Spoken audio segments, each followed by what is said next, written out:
Brácho.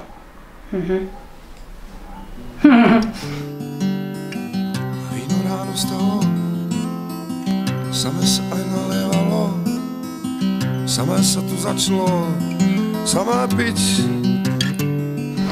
Ako deti sme si veľa užili. V Bratislave sme veľa pozažívali. Bratislava bola vtedy rozostávaná všelijaká petržalka, takže sme všelijaké poklady hľadali, takže dobrodruh bol naozaj od malička.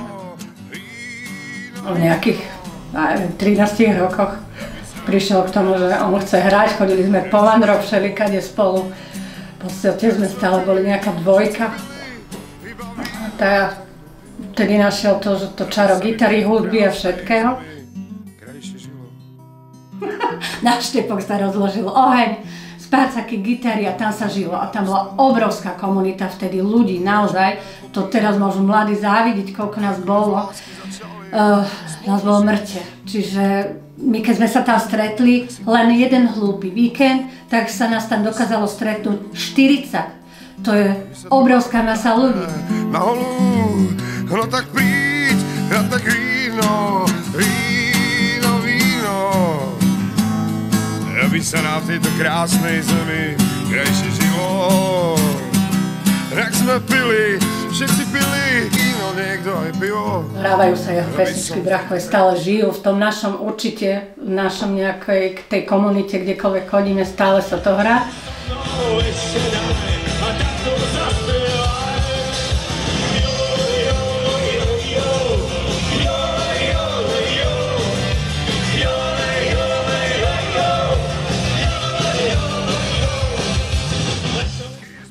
Smarofest ako taký nebola naša úplne myšlienka.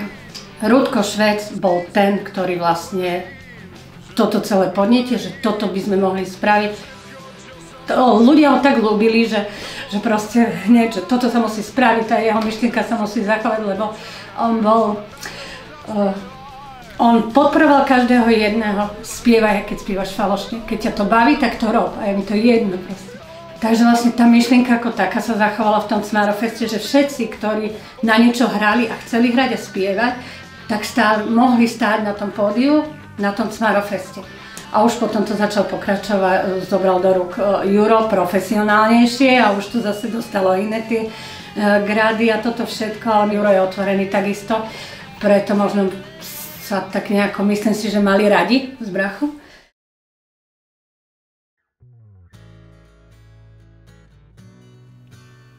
Takže Cmára som spoznal niekedy v roku 2003 približne.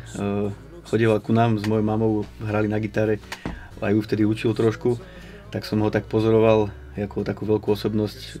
Som mal taký rešpekt pred ním, že je to gitarista, spevák. A raz mi potom Cmáro povedal, že raz budeš so mnou hrať, amigo. Tak potom sa mi to vlastne splnilo neskôr, ale to je ešte taký dlhší príbeh k tomu. S Ľubom Zubekom v autobuse išli spolu a sa rozprávali, či by nezaložili kapelu. Tak založili teda prvú kapelu a skupina sa volala Velpabes. V tejto zostave podpísali zmluvu z Universal Music, to je vlastne vydavateľstvo. A vtedy vlastne začali problémy.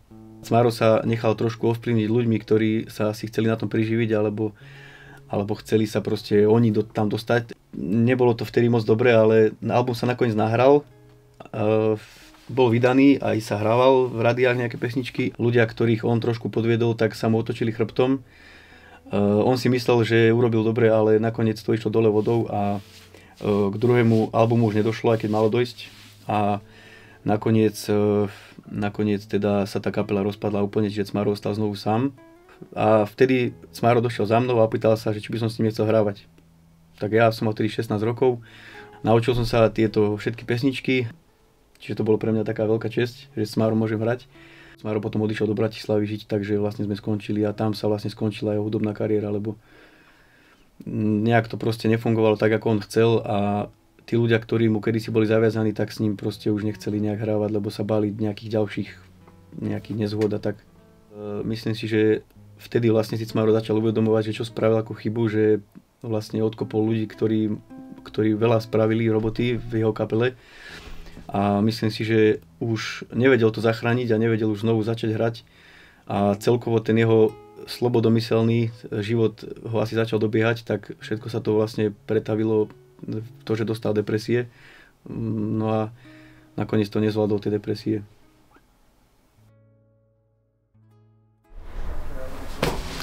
Ťažko sa mi stalo rozprávať.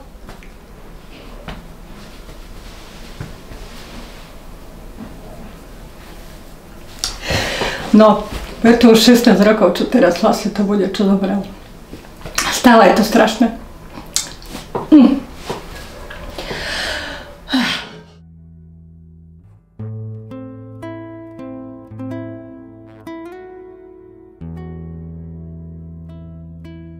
On proste bol taký, aký bol. A preto aj bol obľúbený medzi ľuďmi a preto aj na tých koncertoch vždycky mal úspech, lebo ľudia na ňom videli, že on je proste obyčajný pesničkár, že on sa na nikoho nehral, on nemal žiadny imič. On sa nehral na nejakú rockovú hviezdu, on bol proste Cmaro.